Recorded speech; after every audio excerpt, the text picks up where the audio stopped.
It's time for The Drive with Q on Sports Radio 102.9 FM The Game. Now, here's Q.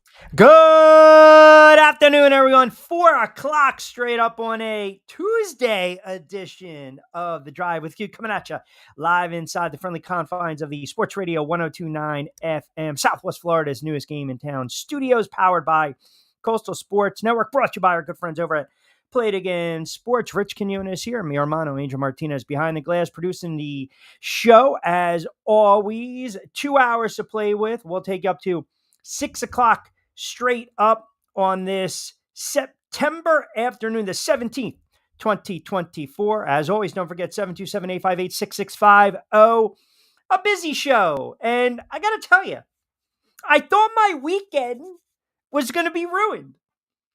Nothing biting on a Sunday, a little overcast. Had to come back and watch the Giants just spit the bit once again. And then, alas, the football gods have smiled on me for 1 week because yesterday, no show, and that's okay. The football gods decided you're not going to go on a Monday. You're not going to wax poetic and crush the Giants.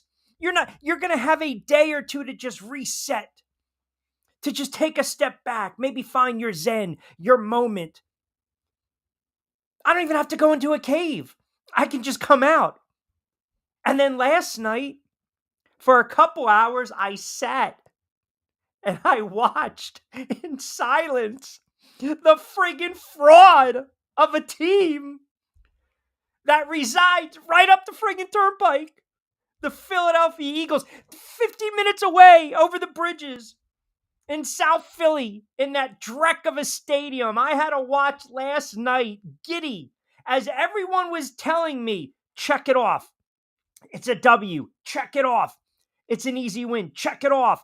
Captain Kirk in prime time. Here you go. No Brown. It doesn't matter. Saquon, Smith, Hurts, the vaunted defense, the pass rushers that come to play. They're going to be lights out. I hear all these talking heads and all these betting clowns and jackasses sit there and turn around and say, hey, you're going to get a sack here and a sack here, and you're going to, hit the parlay, hit the player prop. Here we go. Sirianni's got it. The cocky, arrogant coach.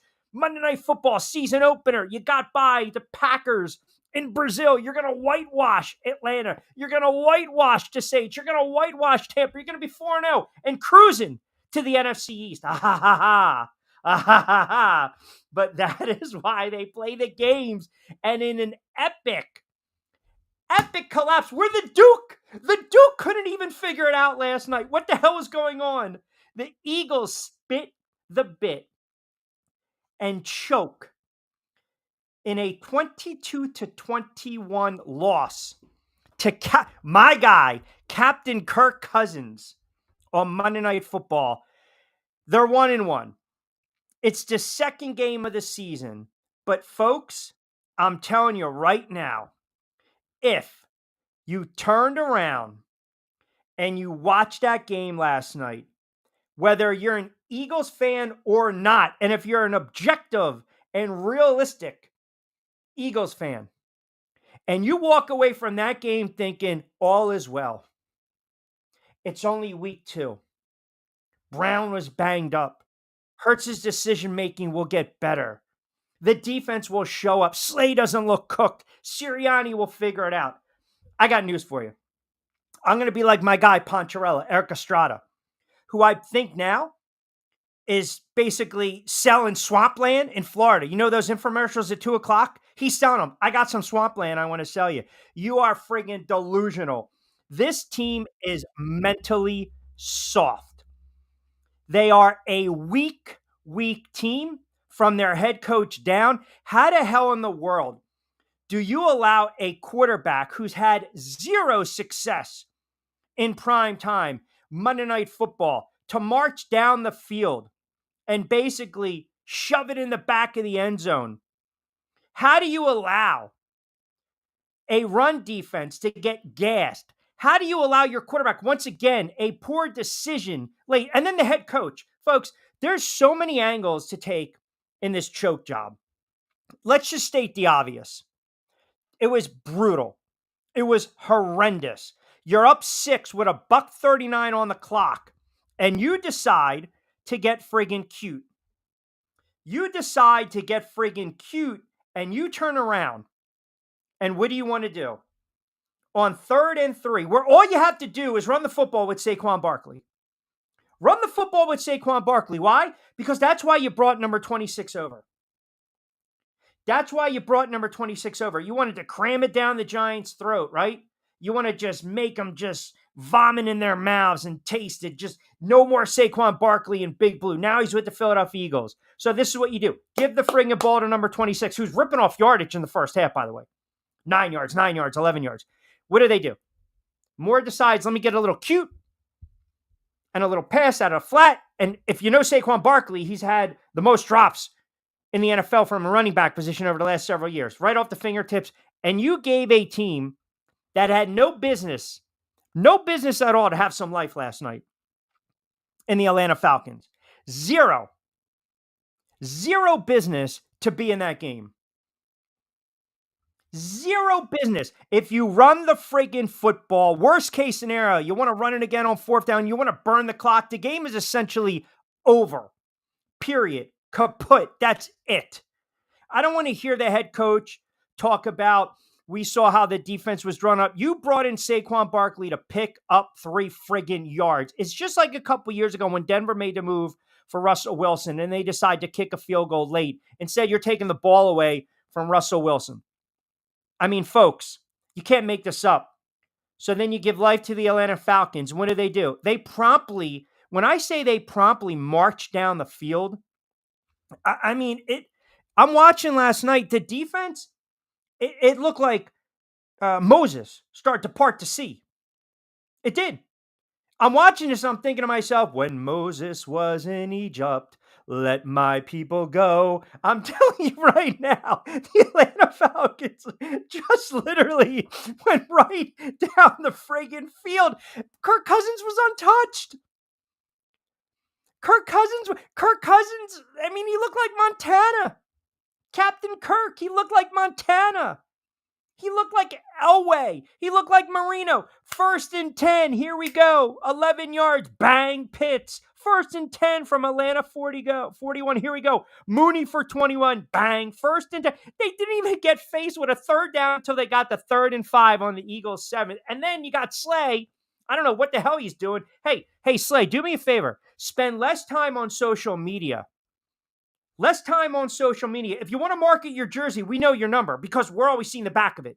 You're cooked. You're done. Don't worry about social media anymore. And then bam. Eagles have one last gas. And I'm not going to get on Jalen Hurts too much, but I will say this. You had about 27 seconds or so? 34 seconds. 34 seconds. You have a kicker in Elliott, and I know has a friggin' leg because he beat the Giants with a 60-something odd yarder years ago. All you need to do is just position yourself for a couple plays, a draw play, a pop here and there. Maybe you want to get the tight end involved. I don't know. You have Smith, you have Barkley, you have weapons, you have Hurts' legs. And once again, stunt, defense, 1st and 10 from the 43. Atlanta pulled the bag of tricks defensively, and it's just a poor throw, poor decision by Jalen Hurts. You had 1st and 10 at the 43 with 27 seconds. Folks, you got to pick up 20-something odd yards. That's it. For a long field goal. And most likely Elliott would have made it. So the schools of thought today, everyone's going to sit there and say it's overreaction Monday, overreaction Tuesday. Here we go. It wasn't that bad. It was a colossal choke job. That was a horrible loss. There's no other way you can describe it. And I know, again, I'm of the belief where it's early in the game. And I believe in analytics as much as the other guy. But it's 0-0, and you just forced Atlanta to punt. Okay? You basically get the ball, and you drive right down the field. And it's 4th and 4. What? I mean, you can't even convert. Take the friggin' points. Because you go up 3-0 right away. It's almost like 10-0 against Kirk Cousins. It really is. I'm I'm really not trying to pick on the guy because I've been a fan of Kirk Cousins. I've actually defended him too much. But analytics will say you go for it. But sometimes you got to read the room and understand. You got to look at the offense. You got to understand situational football. Take the points. Now, if you might not agree with me, and that's okay. But here's the other thing. If you're going to go for it on 4th and 4 from that situation, now hear me out. If you're going to do that, then guess what? At 4th and 6 from the Atlanta 11-yard line, you better go for it again. But the head coach didn't do that. He got skittish. It's exactly what he did. Then you had a 4th and 3 from the Atlanta 10-yard line, and he decides, I'm going to kick the field goal. So the head coach, again, who basically prides himself. Oh, and by the way, I see you guys chirping already. Don't worry, I'm going to get to my Giants, but it's not about my Giants. My Giants would have been on a Monday. It's about your friggin' Eagles fans. All of a sudden, you want to flip the pigeons? You want to flip the pigeons like they did in training day? You want to let them know that the Popo's coming? I'm coming for you right now. The venom is directed at you friggin' clowns because everyone penciled in a W. Everyone sat there and said this was going to be an easy game. Everyone decides in April we're going to win 13, 14 friggin' games. If you watched the game last night, this team is a fraud right now. They're a fraud, and I got news for you. You're not going to want to hear this. You're not going to want to hear from me. With my little football, my little Giants helmet, you're not going to want to hear this kind of nonsense from me. But last night, you watched that game. It's like a fireable offense. You dialed up a pass play for Barkley on 3rd and 3 with a $1.46 remaining. A ball that was dropped by your prize new addition. Conventional wisdom says you run the ball on 3rd and short. Atlanta's got no timeouts to use, which, again, you run down the clock to the 1-minute mark. And if you want to run it then, you run it again. The game's over. Or you want to kick it. Whatever. It's a done game. It is a done football game. I mean, we want to sit there, and it's so easy. It's so easy to always look at the head coach. And I'm gonna get in Sirianni in a moment. But you also have to make plays, man. You got to tackle. You got to finish off plays. You got to catch a pass that's right in your mitts if you're Saquon Barkley. It's right there. You know, the defense, the secondary. Where is this pass rush? That all I heard about, oh, God, I can't believe this. Can you imagine these guys they're going to send out there? They're going to dominate.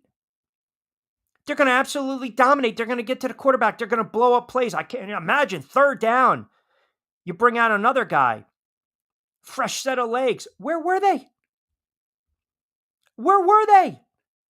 All these draft picks, all these studs, they had zero. They did not even touch. They didn't even touch Kirk Cousins. And on that touchdown play to Mooney, they sent the house.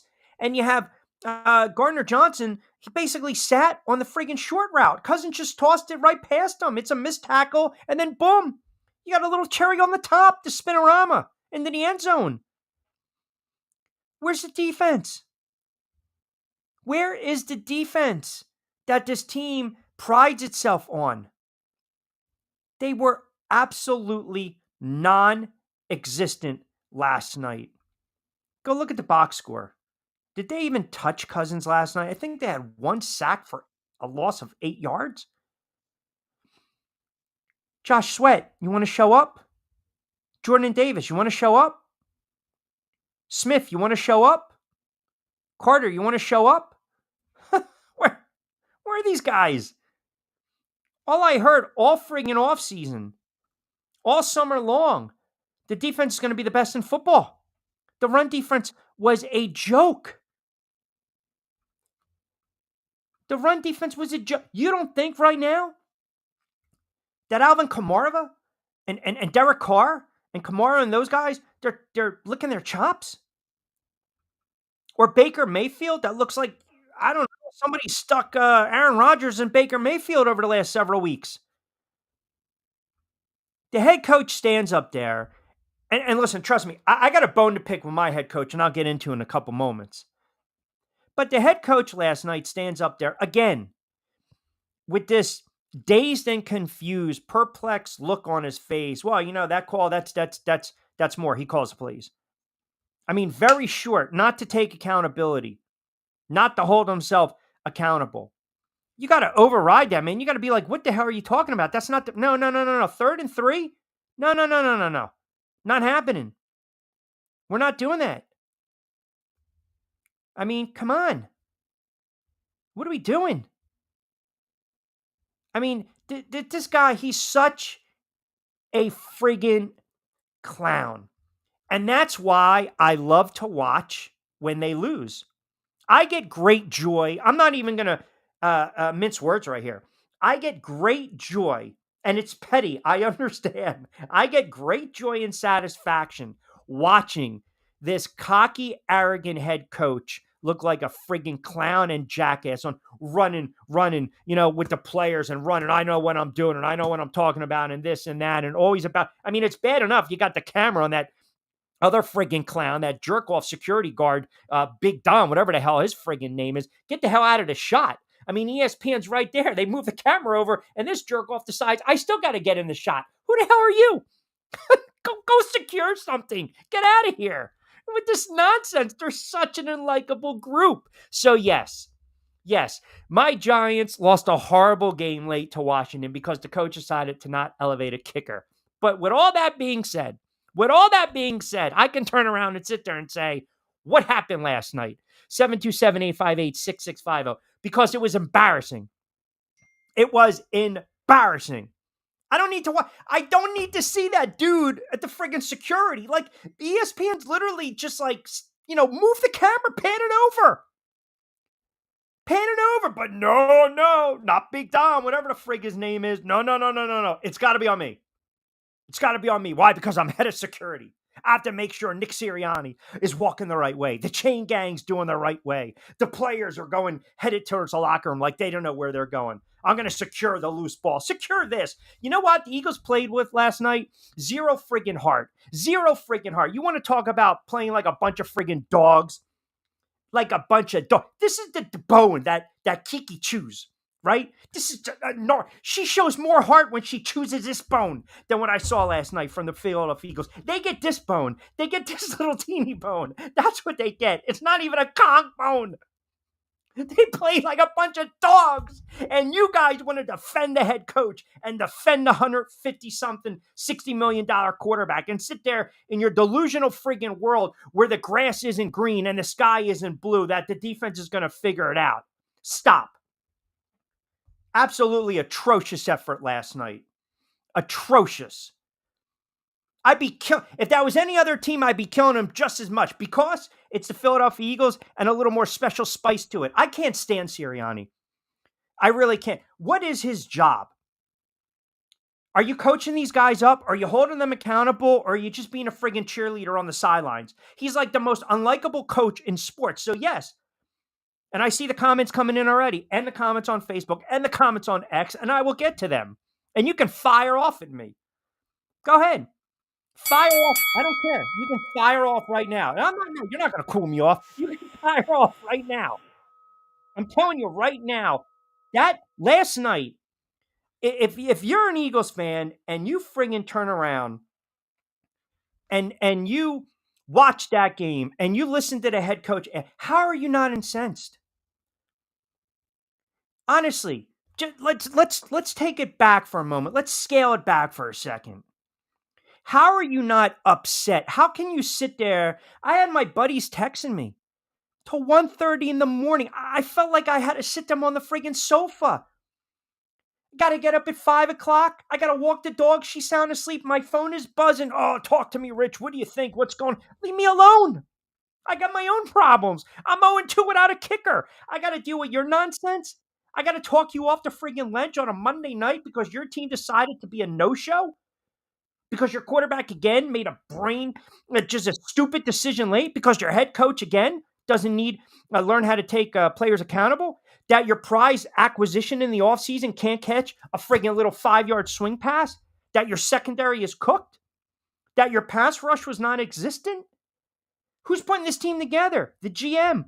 Who's signing off on it? Also the head coach. I mean, honestly, who's really calling the plays? Because last night all you heard was, that's Kellen does that.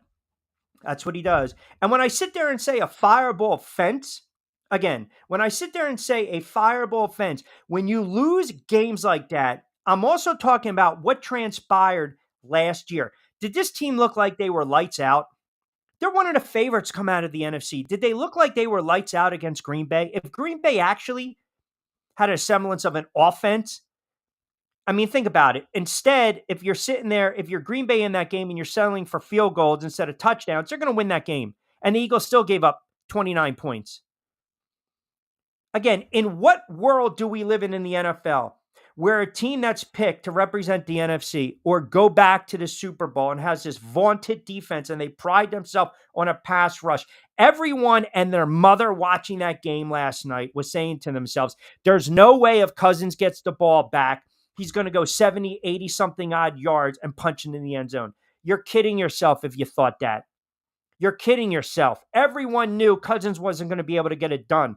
But there was zero pass rush on Kirk Cousins last night. Zero pass rush. And the coach cost them again in the final 2 minutes. He did. He did. He did. I mean, go back. The opening drive, you got 3rd and 9. It's quarterback draw. What are we doing? What are we doing? These coaches in the NFL, for some reason, they love to outthink themselves. They love to outsmart themselves. And I don't understand it. I've never understood it. It doesn't make any sense to me.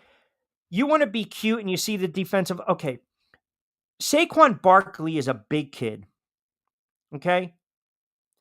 Saquon Barkley is a strong kid. Jalen Hurts, all they friggin' talk about is how much Jalen Hurts. I mean, it's bad enough I heard the beer baron nonsense with Kelsey for 45 minutes. All they talk about is Jalen Hurts' squat, his ass and his thighs. Okay.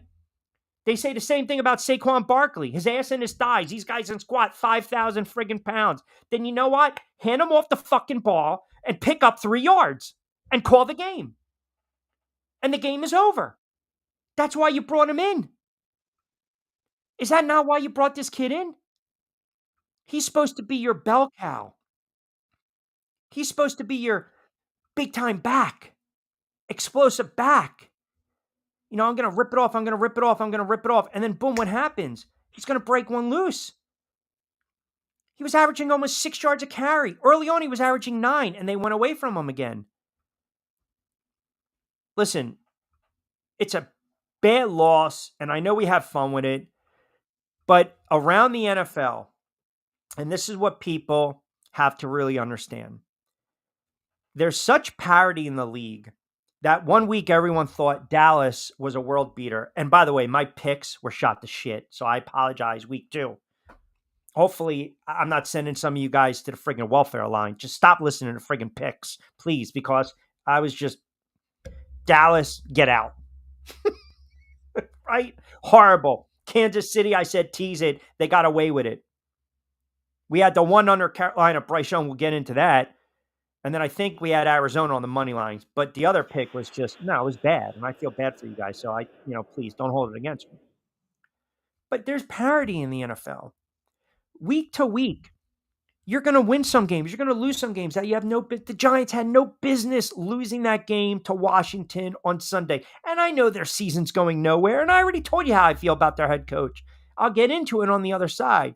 But point being, there are games where you're going to take a step back and you're going to say to yourself, man, that game set the tone for our season.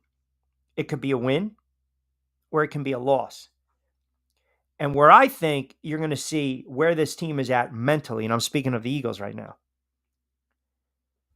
where they're going to be at mentally, and if this team has any guts, they have any balls, they have any moxie, any juice, you can't lose to New Orleans. You can't lose to Tampa. If you go out there and you no-show, I'm sorry, all bets are off on the head coach.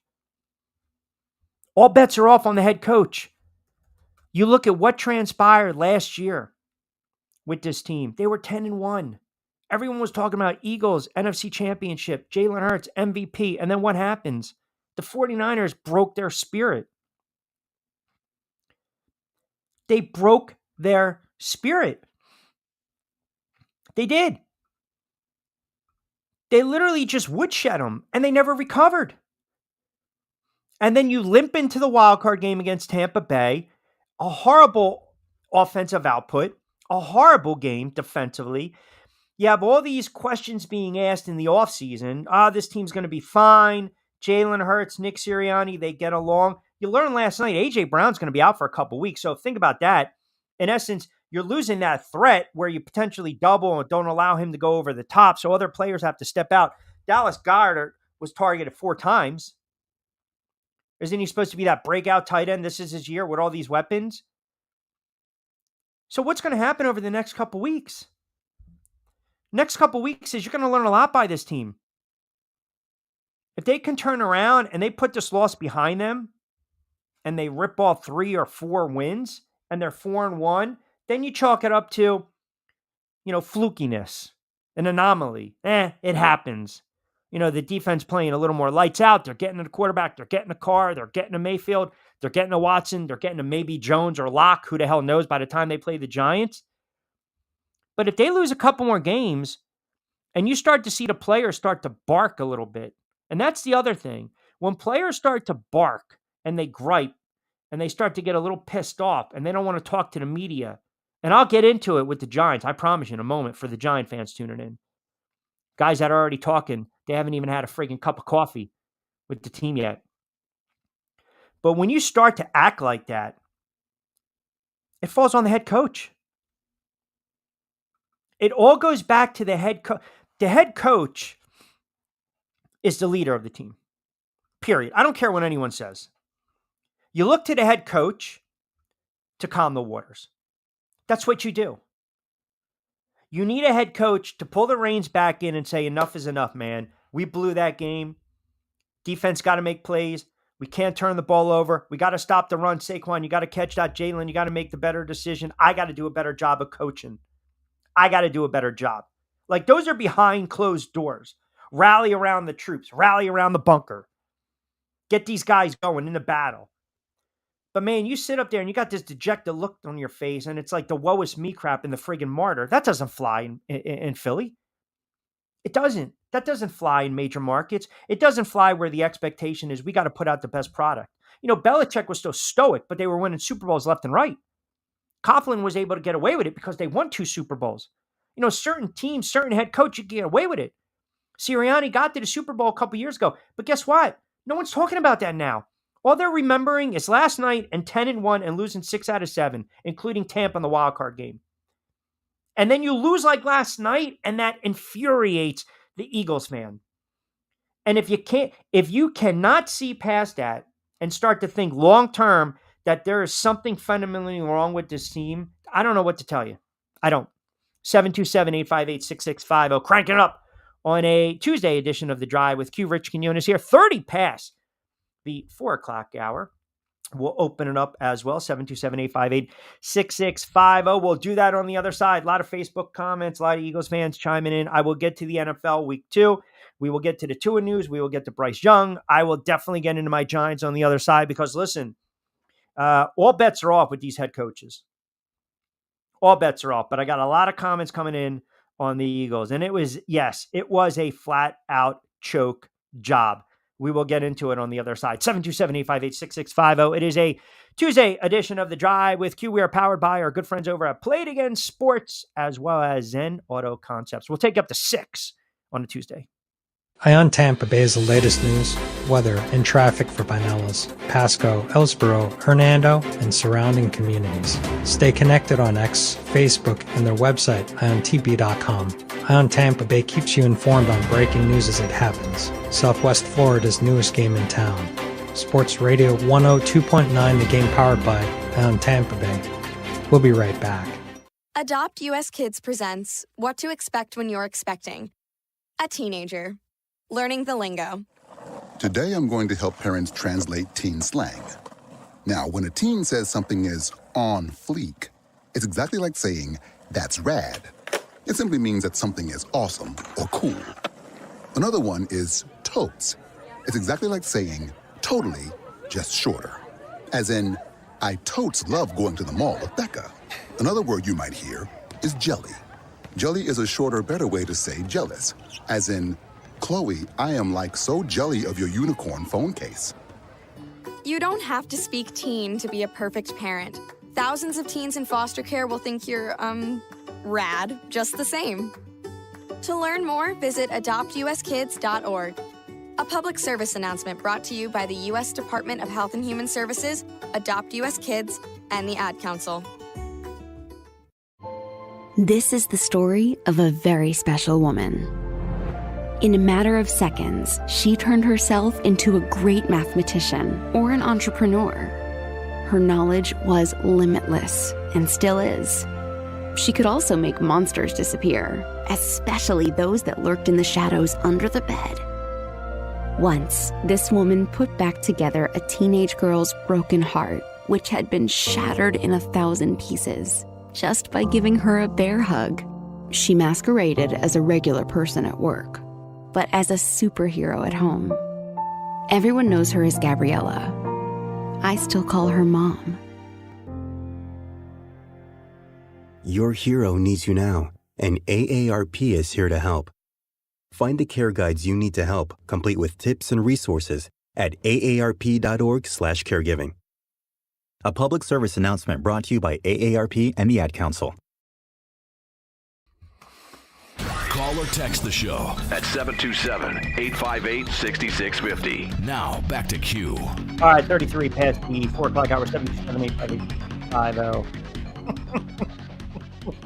Oh my goodness, we are just poking the bear. Joe D in South Philly chimes in, Q, settle down, take a pill. It's not that bad. I never saw you so heated before on the air after an Eagles loss. We get it. You can't stand Sirianni. You can't stand the Philadelphia Eagles. You can't stand Philadelphia. They're only 1-1. It's one terrible loss, but it's not like they didn't have a kicker. Ha, ha, ha. Loving this show and your passion as always. Thank you, brother. 727-858-6650. Let's hear what you guys have to say. Q's KOing for right from the start.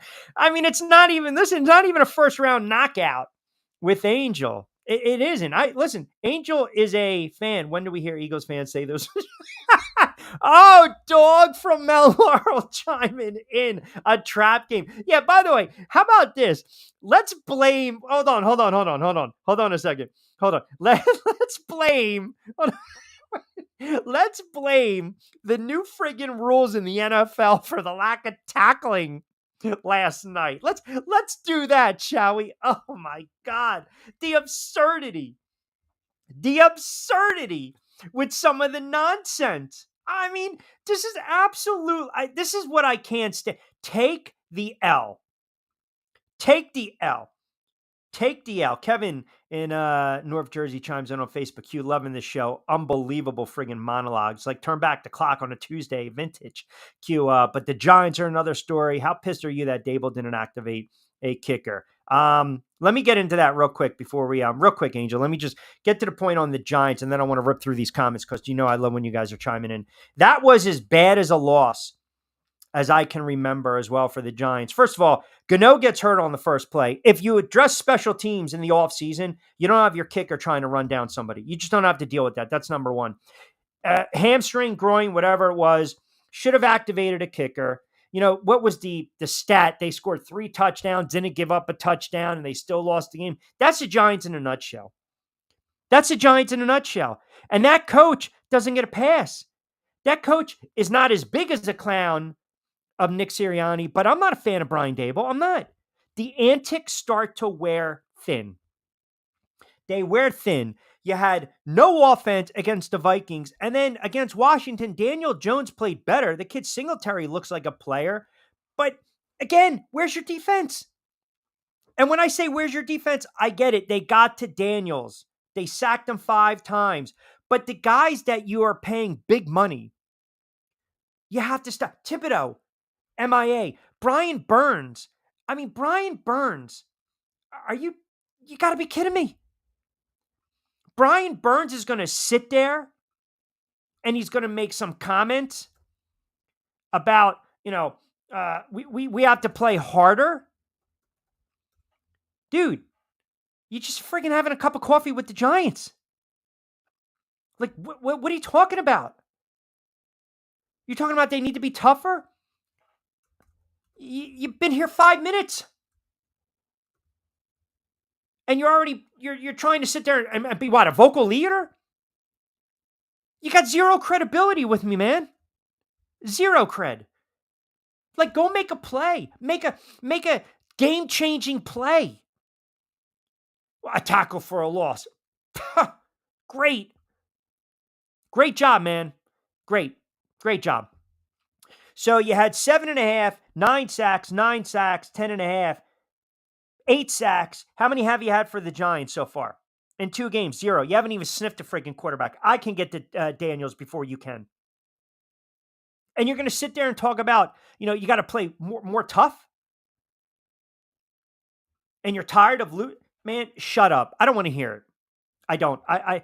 That rubs me the wrong way. Stop. Go out and friggin' ball, man. Then you want to say something, then go ahead and say whatever you need. Show out. Like, sell out. If you compete and you are productive and you make plays, then you want to stand up and be the vocal leader. Be the vocal leader. You've had a cup of coffee with the friggin' New York Giants. You've been on a piss-poor franchise in Carolina, which already ruined a quarterback we'll get into later on, the 5 o'clock hour. And you've done you've done nothing with the Giants. You haven't even made an impact play. And you're going to talk about, you're tired of losing. You got this angry post-game rant. That's great, man. Take all that anger out, and how about this? How about you turn around and make plays, right? Hats off. They did a great job executing. Well, there's a shot at the head coach. There's a shot at the coaching staff. That offensive style, I got to watch the film to see exactly what happened, but you just read option in the RPO. They're able to kind of manipulate the defense in a way where everybody has to do their job. If somebody's out of their gap, they can hit it. All right. There you go. When you shoot yourself in the foot, you're blanking yourself. Okay. I got you. He described himself as pissed and said the competitive stamina of the team must improve. Who are we taking a shot at now, man? Other guys? Were you not part? Hey, Burns, let me ask you a question. Were you not part of the defense that allowed 215 yards on the friggin' ground? I just want to know. Were you not part of the Giant defense that allowed Washington to control the clock for 22 minutes? I mean, if you really want to be honest, the Giants should have lost that game by 40. Hey, Burns, let me ask you another question there, guy. Did you not finish the game with 3 tackles and 1 pass defense? Where was your impact play? I don't want to hear this crap anymore from the... Shut up and make plays, man. Seriously. Shut up. Play a couple seasons with the Giants. Have an impact. Become an all-pro. Then talk to me. Talking about week 2 about stamina. You're throwing everyone else under the bus. Absolutely friggin' nonsense. 727-858-6650. Let's hear what the people have to say on this Wednesday. Gas pump guy, no pass rush defense broke down, and that's why Hurts had to run so much. The pass rush was non-existent last night for the Philadelphia Eagles. It was horrible. Q is long time Pats fan. I turned it off just before the winning drive because I thought it was over. That is a bad job with you. Now, full disclosure, it was 78 on Sunday, so listened to the game on the radio, and then went back and watched it. Vince Johnson overreaction Tuesday. Now, he's probably settled, and you want to know why? Because his horrible offense, Pittsburgh Steelers, they're 2-0. And that quarterback's going to keep getting some shots, Justin Fields. 727-858-6650. Where are the Bunker Boys today? Where are they at? Fireball fence. In the entire history of the NFL, the Giants were only... you can't say in the entire history of the NFL, the Giants were only the second team to score 3 touchdowns, allow 0 touchdowns, and still lose. You can't say that. That's like a jumbo shrimp. That doesn't make sense. Let's roll back, Racket. Put that comment back up there. You can't give me, for the first time in history. Just say for the first time. Fireable offense, says the B-Boys. In the entire history of the NFL, the Giants were only the second team to score 3 touchdowns and allow 0 touchdowns and still lose. Yeah, but they weren't first. What do you want me to say? They stink. Like, honestly, what do you want? What do you guys, you're upset because the venom today is directed clearly at the Philadelphia Eagles. And you guys feel my venom should also be directed towards the Giants. I don't have any venom left. They're a joke of a franchise. They at least played harder. I give them that. When they're 1-6, they're going to put the quarterback in bubble wrap. They're not going to allow him to go out there and get hurt because they don't want to turn around and pay him any type of injury settlement. What more do you want me to say about the Giants? I don't need to hear players chirping. I don't. But that's a game, I think years ago, that is a game where I would have been so pissed off they lost. Now it's just It's just Every division has 2-0 leader except NFC East, just bad football all around. Yeah, I mean, think about this. I mean, Dallas Cowboys fans, you were pumping out your chest. And then you went down to New Orleans and Derek Carr, check down Charlie over there, lit you up. My God, talk about overrated defense, overrated player. What about Parsons? Eagles had guts until that stupid pass play that never even should have been called. The run stuff on 4th down was gutty. Stop it. You're embarrassing yourself right now. I got to get one more. All right. I'm a conspiracy theorist. Somehow, technical difficulties when I put a touch to Giants and pumped up the Eagles with impunity. Now, none of my good heckles carry the punch they would have had on Monday. I think I should tell.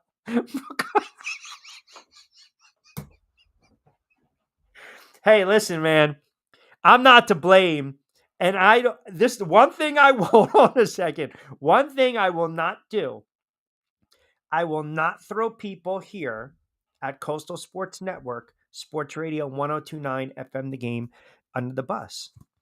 If some decide to fix equipment on a Sunday, but go ahead, chime in. I mean, B-Boy, taking a little shot at the executive producer, the man behind the glass, as we like to say, the incredible shrinking Hermano. Listen, first of all, when you have to run everything around here, it's not the easiest thing in the world. And number two, when you want to make everything sound even better, there's certain things, unfortunately, that took a little bit longer than it needed to. So, though I appreciate Bunker Boys, which I think it's funny with the comments, but yes, I accept whatever wants to be thrown that way. But listen, I'm in the same boat too. Again, Eagles fan, I went friggin' on my own little rant this morning just because is it one game? Is Sirianni still in a hot seat? Yep, he is. Period. There's no sugarcoating it, especially when you go through some ridiculous nonsense. Instead of just running the ball, I compare it to, even though it's two different things, but Seahawks, Patriots. Instead of what? Running the ball, back-to-back champs? No, we decided to pass it. What, on the 3-yard line? Intercept, Patriots win, done. So you're talking about Malcolm, the Butler play against Seattle, sure. Yeah. So it's sheer stupidity. Nick Sirianni looks like a clown. He does. I think he's completely disconnected. I don't like where it's going. And that whole thing with Big Dom too, I even mentioned this morning as well. I'm tired of the whole Big Dom nonsense. I mean, stop already. Like, what's your job, man? What's your job? Seriously, you had your 15 minutes. Move on. Yep. Move on. Hak Tui girl has more staying power. And that's pretty bad. It's a miracle she didn't make an appearance over there. Hak Tui on that too. Because that's how bad it is. Listen, I forgot who it was. I think it might have been Reuben Frank. I said it, right? And you even mentioned it. I talked about how the comparison to last season, because things don't get better. Reuben Frank even said it last night on the post-game show, and it referred to last season. And we can't get over what happened basically from last season. And if it's going to carry over to this season, don't expect much from this team. No, but that's what. But that, you know what, Angel, you're dead on, and that's again, this is a perennial. People believe they are a perennial Super Bowl contender. Okay, and there's only a handful of them. The 49ers are going through injuries. The 49ers lost to Sam Darnold in Minnesota. Dallas got waxed by the Saints, right? Look around the landscape of the NFC. Then you look at the AFC. Kansas City got bailed out again with a flag. They got bailed out. Let's be honest. Baltimore's 0-2. Cincinnati is struggling. Kansas City doesn't look like world beaters. So you might sit there and say, it's only week 2. Calm down. That's not the point. What makes you believe all of a sudden that the defense, the light's going to go on for the defense and they're going to turn it up and they're going to be able to get pressure on quarterbacks, or the secondary is going to be able to cover, or the run defense is going to be able to stop a running back? I mean, last night, the Falcons just ran all over them. They did anything they want. You're controlling the line of scrimmage, right? You're controlling, it's in the trenches, man. That's how the game is won and lost. And the penalties last night, that is undisciplined, but nobody wants to talk about that. All we want to talk about are the things that really stand out, right? Saquon drop, Hurts's pick late, go for fourth down, go for it on fourth, don't go for it on fourth, chase some points, which is all, again, listen, it's all valid. But point is, what about the undisciplined lack of football where guys are off sides all over the place? Guys are holding, it's missing tackles. I mean, is that not? So I had this conversation with my buddy when I mentioned to him that what's going on with the Giants offense? Like, where is Jalen Hyatt? And as soon as I said it, it was almost like he was triggered. And I want to hear what you guys think. 727-858-6650. He said, Rich, if the kid is not performing in practice, he's not going to get reps in the game. And I kind of pushed back. I'm like, what are you talking about? Like, I haven't heard anything otherwise, right? Right. But it is a really great point that he brings up, because if you look, let's just say any roster in the NFL, and we're talking about, young players, and we're saying to ourselves, all right, can these guys make a play, right? Right? Can these guys make a play? And if you're not performing, okay? If you're not performing and other guy is stepping up, like Neighbors, who played brilliantly, but again, you have to make that catch. I mean, Daniel Jones put it, stop with the tippy-toe tap dance. See the ball in, man. I don't need to see this. See the ball in with your body. They convert and they punch it in, kick field goal. The game's over, right? It's over. You punch it in, that's it. That's ball game. But point being is, you've got a fourth wide receiver right now, and he can't even beat out Darius Slayton. So is it possible he leaps him over the depth chart in the summer, but then he's used sparingly the first 2 weeks? Okay, so what's going on? Maybe he's not performing. He's not performing during practice. There's something on the film. So I watched last night, and I say to myself, why isn't Goddard getting targets? What's going on with this defense? Why are these guys not able to get to the quarterback? Are they being chipped? Are they being double teamed? Why are some guys not getting snaps? Why are some guys getting more snaps than other guys? I always go back and I look at the snap count, because the snap count speaks volumes. The targets speak volumes. Deontay Smith was targeted 10 times. Dallas Goedert was targeted 4 times. Britton Covey, are you kidding me? You're going to target him 4 times, and a couple of these dinky-dinks slant little crossing patterns here and there. The kid Dotson, who was a high draft pick, looks like a waste. So are these guys not balling out in practice? Do they not have the confidence of the coaching staff? And that's what it boils down to. And if they don't, then the coaches during the week have to find out why. They have to coach them. Why do you keep jumping off sides? Why do you keep holding? Why are you turning your back? Why are you not going for the ball? Why are you not holding on to the football? Why are you not seeing the ball in? And that falls on the coaching staff. So to your point, when you go back and you look at the two coordinators that the Eagles brought in, and it kind of just flew under the radar, man. Fangio, who's got the ties to Philly, and Moore, here we go. Both have head coaching experience. Do you guys really think that was by accident and not by design? No. It was by design. Because if this team struggles, and I stand by my prediction, I believe this team misses the playoffs. And I stand by that. And I gave you my reasons for it.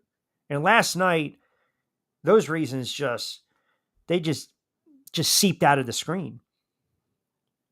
So if they're 1-4, 1-5, and you're seeing the same thing every Sunday, the same mistakes, the same bad decisions by the quarterback who does not get a pass, the same coaching blunders, jumping off sides, missed tackles, drop balls, guys not gap discipline. I mean, the Giants on Sunday, you have Jaden Daniels. You know he's a strong kid, and that kid's going to be a problem for the NFL. That kid's going to be a problem in the NFC East. You have to have gap discipline, man. You can't overshoot him. Once the pocket breaks and collapses, he's gone. So you know where you got to flush out, say, like Jalen Hurts. But conversely, if you're the Eagles, Cousins makes mistakes when you flush him out of the pocket. You didn't see that last night. They let him have a clean pocket. That last drive, his jersey looked like it just came out of the wash. Yep. I mean, it was an embarrassing loss. And you have to look at the coaching staff. And I know people will say, end of the day, players have to make plays. 100%. 100%. But I feel as though we've had the same conversation the last couple of years. Why is this team always slow out of the gate? Why is the offense always slow? Look around the NFL. Seriously, look around the NFL right now. And there are already coaches that their fan base wants them fired. They want them absolutely fired. Look what's going on in Cincinnati. Harbaugh doesn't get a pass in Baltimore because of his success. He doesn't. Jacksonville, here you go. Let's give all that money to Trevor Lawrence. But when you can't win a game late last year, what are we going to do? We're going to fire Caldwell. Doug, you're fine. You don't think right now they're sitting there in Jacksonville and they're like, what the hell's going on? I mean, hell, Deshaun Watson actually played pretty decent. He probably went and got a massage and was relaxed. His legs weren't tired. He was scrambling. He was running around. He was putting up some numbers.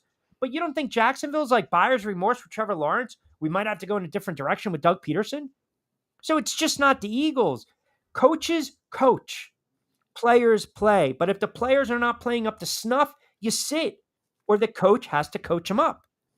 And we're not seeing that right now. And we didn't see it for the last 7 games last season. There was a ridiculous disconnect between your franchise quarterback and your head coach. I mean, come on, last night, Jalen Hurts didn't play poorly. He didn't. He made some plays last night, and he made some really nice throws. But I bet if you were to put 100 Eagles fans into a room and a little truth serum, and you were to just, again, back him in the corner and say, is Jalen Hurts a quarterback that you believe can win a Super Bowl with this team? I bet you right now it would be 50-50. I bet you it would be 50-50, not because he took him to a Super Bowl a couple years ago, because of how it ended last season, and then again, the decision-making. Mm-hmm. I mean, Angel, you know this. You got a kicker that can boom up from 60. Correct. You got plenty of time on the clock, man. So Atlanta, they bring the stunt, they flush him out of the pocket, and that's usually where he makes mistakes. Throw the ball away. You had a 1st and 10 at your own 43 with 27 seconds left. 5 yards, 5 yards. You get 3 plays. You get 4 plays. Pick up 20, 30 yards, and guess what? Elliott's probably going to nail that field goal. Game over. Jalen Hurts. Here we go. He can lead this team down the field. This is what we expected. This is what we wanted. In spite of Saquon's drop, in spite of the fact that the coach decides to go for it on 4th down, despite the fact that the OC decides to call a 3rd and 3 pass play to a running back that has the 2nd most drops among running backs over the last several years in the NFL. Our franchise quarterback made a play. Instead, last year in Seattle, what does he do? Yeah, plenty of time. Nope, I'm just going to chuck it up in the middle and see if my wide receiver can make a play. It's just bad football around, man. 727-858-6650. You got, I mean, are you not livid? Are you not? I mean, that's a horrible loss if you're a Birds fan. Of course. I already said this morning, I put in my papers with Roger Goodell last night to, free agency. Trying to get picked up by another team at this point because it's just that bad. I don't believe in this. And by the way, for those who are listening in, where you can find Eagles defense last night, and they're still there at mypillow.com because it was as cushioned as it possibly could get. It was ridiculous what we saw on the gridiron last night. Absolutely ridiculous. 60 minutes to win a ball game. 46 seconds it took Atlanta to seal the deal. It is unfathomable what these clowns did last night.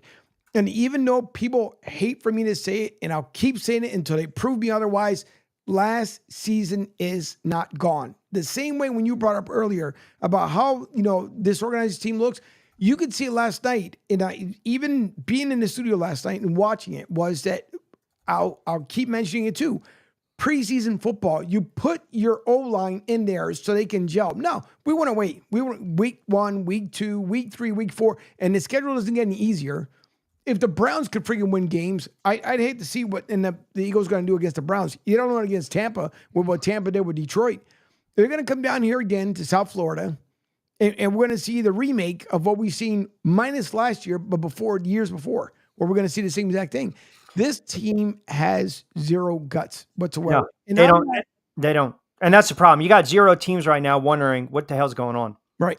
Like, do we have the players to compete and the right head coach to lead us? Yep. And you're talking about bad starts for teams. You're talking about bad starts for teams. But again, everyone wants to gloss over that. There was no situational awareness last night. Fire Dom and Sirianni's package deal. Now, I don't know if we're being serious here. Phillies magic numbers too. Yeah, please stop it. Yeah, get the playoffs and the bats go cold. Brian chimes in, embarrassing play by the Eagles. Kelsey needs to come back. I think he's enjoying the booth way too much.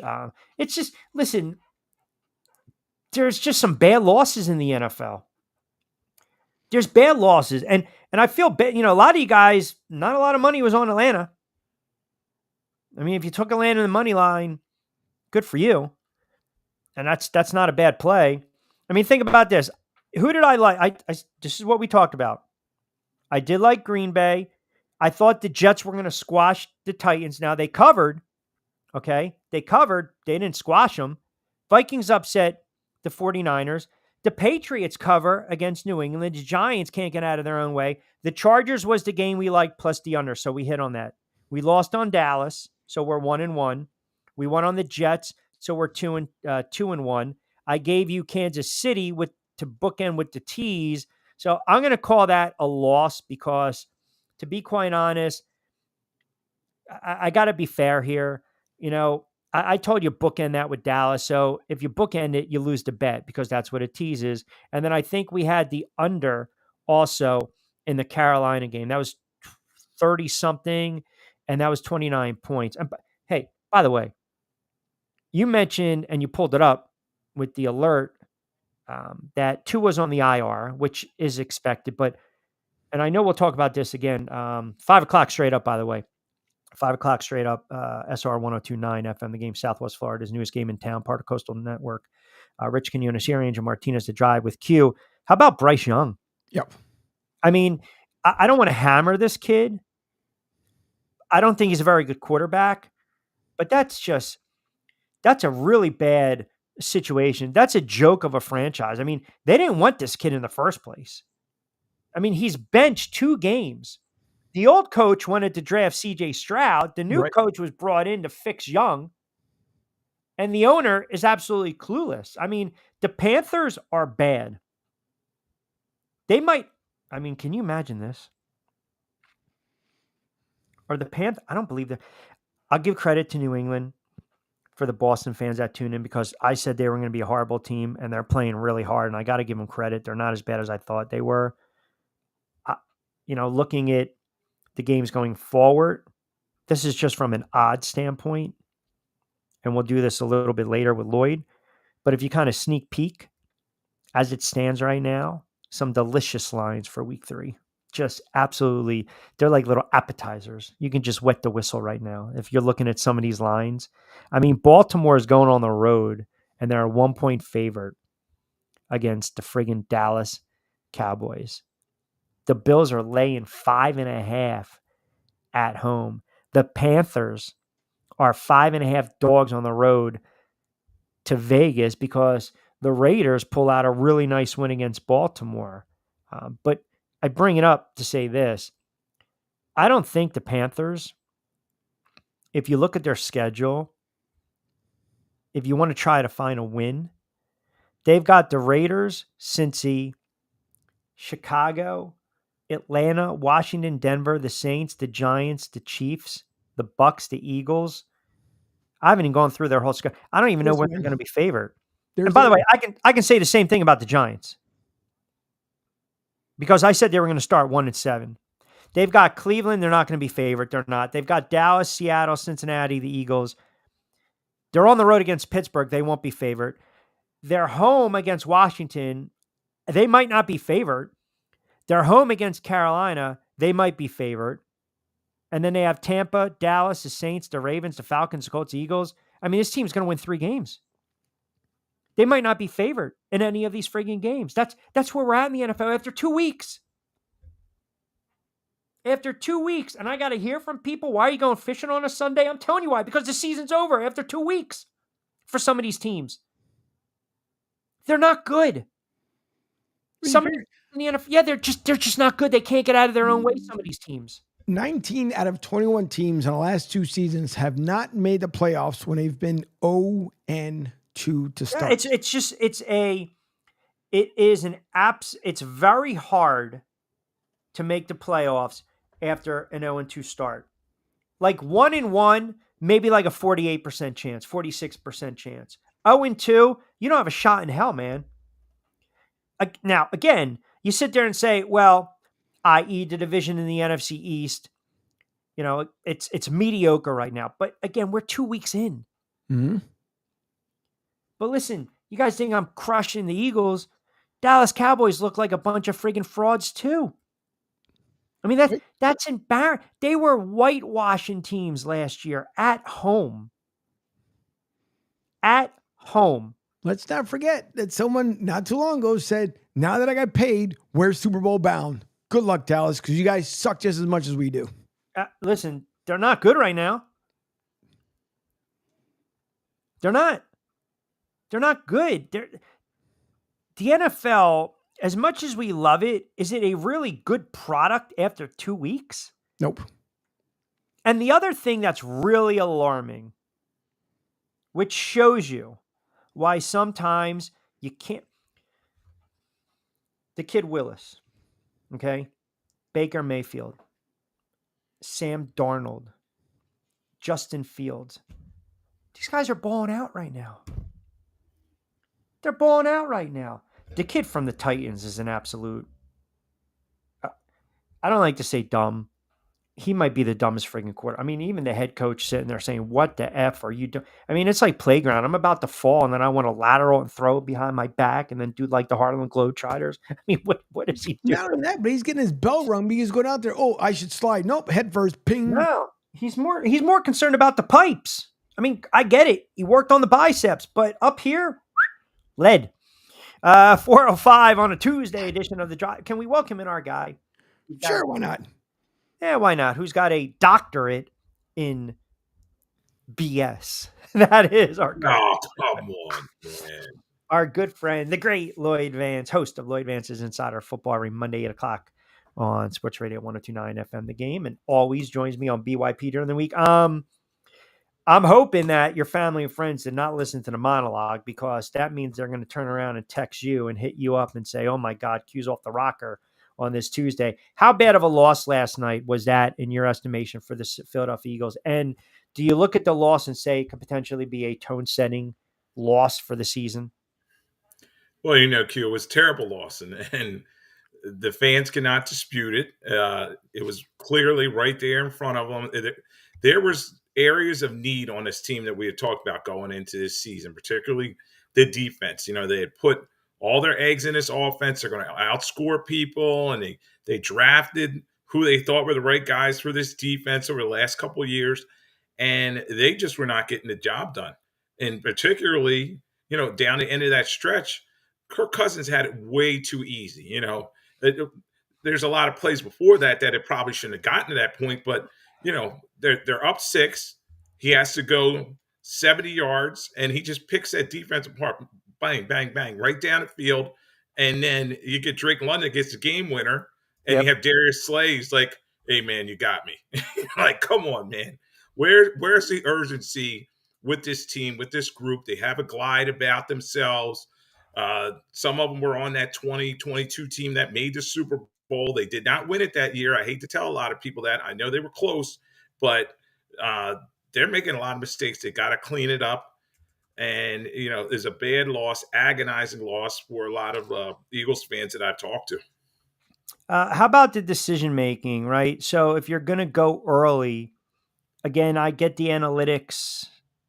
I think sometimes you have to go with your gut.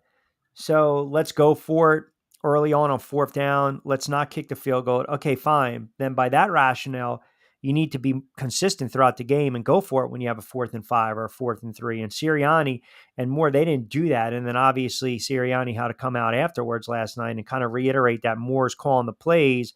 Yeah, but again, man, even a 3rd and 3. Isn't this why you brought in Saquon Barkley? You want to pick up those 3 yards, and you're relying on a back that has a penchant to drop the football, right? So you get that 1st down, you run out the clock, basically. The game is over. Q, you just got to love a head coach that's pointing a finger in another direction. What is he there for? Let's start with that. He said, oh, well, that was Moore's call. What other NFL coach would make that, not protect his guy? So that's just showing me there might be a little disconnect here, Q. This may have not been, he may have been placed on his staff, might not have been his first choice. And we always talk about these cronyism. But in terms of you set the tone early, yes, you went for it. You didn't get it. They probably should have taken the 3 points there early in the game. That would have put it out of reach, obviously, 6 points later on. I did not like it. The idea of football is to run the clock out. And why not run the football, successful or not, get the 1st down or not on that 3rd down play? Just throwing the football just leads to a lot of things that could happen. And it did. Saquon dropped the pass that he probably should have caught. And it leads to all this, Tuesday morning quarterbacking that we're doing. But I thought, why not run the football? They've already used all their timeouts. There would have been not a lot of time left on the clock. And then there would probably been more urgency. And we know Kirk Cousins in those types of situations usually comes up a little short. But he was ready to roll last night, Q. I've killed him over the years. His record was 3-10 on Monday night. And I've always defended him. And they allowed him. He was clean back there in the pocket. That was probably the most egregious thing. This Eagles pass rush is non-existent. And you have guys, particularly they bring over Bryce Huff. Harry Roseman said, oh, this is a guy. And you have Hassan Reddick, who they didn't want to pay. They let him go to the Jets. Well, Bryce Huff, he's showing you that he is a situational pass rusher. He's not a guy that's a down-in, down-out guy. Lots of trouble with the run. Zach Bond, who last week was a world beater, this week you don't really even hear his name. And particularly that defensive line, Q, the guys that they've drafted. Harry Roseman hangs his hat on all these Georgia guys that he's brought in. And, Jordan Davis, what was he doing? I didn't really hear his name called. Nolan Smith, he wasn't doing anything out there. Nakobe Dean, other than a penalty, what was he doing out there? And Jalen Carter, yes, he had a couple flash plays here and there, but he's not the next Fletcher Cox, which they thought he was going to be. So lots to clean up for this Philadelphia Eagles team. And I know their fans are disappointed, but as I tweeted out earlier, look, it's so early in the season. You got to kind of let everything play out over these next 16 weeks, 15 games. But 1-1 is not looking real good when they should have been 2-0. The parity's ridiculous. NFL underdogs, 5.5 to 6. They're 9-1 ATS. 5 outright wins. So it's telling you right now that the league, look around the NFL, some of these teams.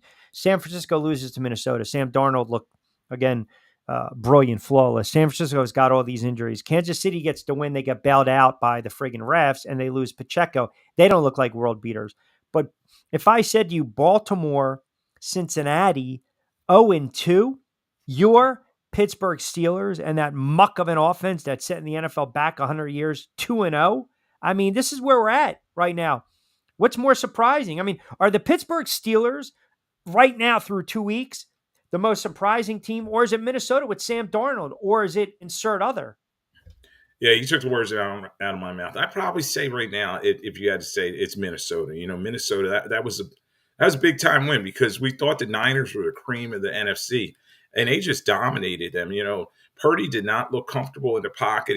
He was sacked 6 times, made a lot of mistakes, and then offensively, Darnold, much like you beating up on Russell Wilson, I beat up on Darnold for years. We thought, he's been on all these teams. He's the fill-in guy for J.J. McCarthy, but he's done a really nice job in terms of managing that offense. And then they have Aaron Jones. And this team, that was a good quality win for him. So, at 2-0, a lot of these teams are feeling good because right now, since 2020, about 79% of those 2-0 teams have made it to the playoffs. But Q as a guy who's followed the Giants over the years, 0-2 is not a death sentence. And we've seen teams that the Giants in 2007, 0-2, and then they won the Super Bowl. So still a lot of football to be played, but if teams go 0-3, their season's basically over. There's only been about 11 teams since like 1990 that 0-2. Coincidentally, they went down to D.C. and got the 4th down stop against Betts and Campbell in that Washington offense, and they ripped off 6 straight wins. Different era, different time. But to your point, now you've got that 17th game. I think it's tricky. Speaking of being in a tricky spot, the Dolphins place Tua on IR after his concussion. So it basically means, and again, suffers another concussion in that loss against the Buffalo Bills. Per NFL rules, he's got to remain on the IR for at least 4 games. Quote, no timetable for how long Miami plans to keep him on the IR. He's come out and basically said that he wants to continue. But it's a 3rd diagnosed concussion of his NFL career. And Miami Dolphins got to think of it from a business standpoint, from a football standpoint right now.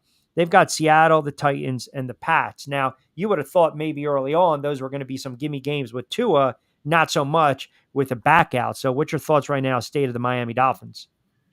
Yeah, it's not a good state, Q, because you have Skylar Thompson, let's face it, he's not a competent NFL quarterback. They have signed Huntley off of the Ravens practice squad, brought him in, but he's going to be a backup to Thompson. Huge loss for them. Obviously, Tua had his deficiencies, but he was trying to run a football, trying to make a play, and he took a shot. And you and I talked last week, and I said he's still going to want to play, and that's the type of guy he is. I know he wants to talk to his family, try to figure things out, but he's going to want to be out on that field, and that contract may come into play here. So, I think Miami's going to try to rest him up, see what they can do, hold down at Ford, maybe get Mostert going. But, their game is all about Waddle and Hill and driving the football down the field. And I just don't know if Skylar Thompson could do that because their line's been a little shaky at this point. All right. So hear me out on this because I can see right away, or I have my gut tells me once I say this, people are going to be like, what the hell are you talking about? Should Miami consider trading for Bryce Young? You have a reclamation project. Andy Dalton's going to be the starter.